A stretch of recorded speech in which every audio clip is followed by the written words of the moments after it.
Gözəlliyin dildə dastan, hamı sənə vurun xəstən.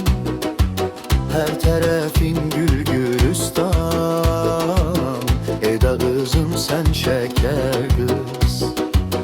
Qızım sənə ömrüm verdim, ay gözəlim sən şəkər qız. Ay can dedim səni gördüm, vay gözəlim sən şəkər qız. Ətrafına nur saçırsan, görenler deyir maşallah. Sənə nəzərlər dəyməsin, mən də deyirəm inşallah. Məhəllənin gözəlisən, ay gözəlim, sən atanın özəlisən, vay gözəlim sən şəkər qız.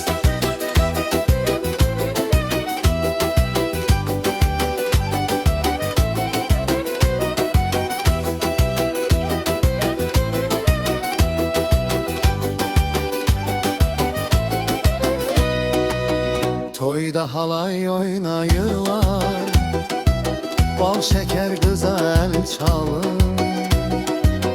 Güzel kıza çok yaraşır kızın üzündeki halın.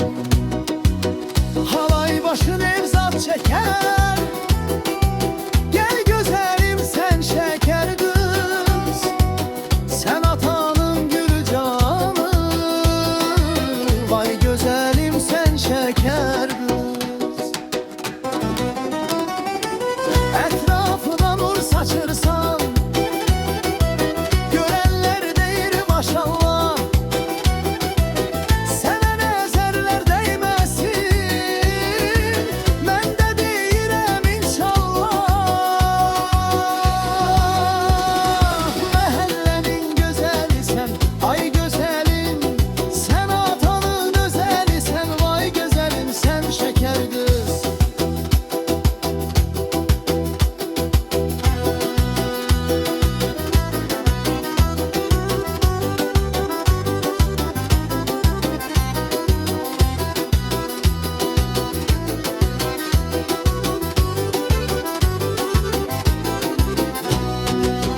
Etrafına nur saçırsan,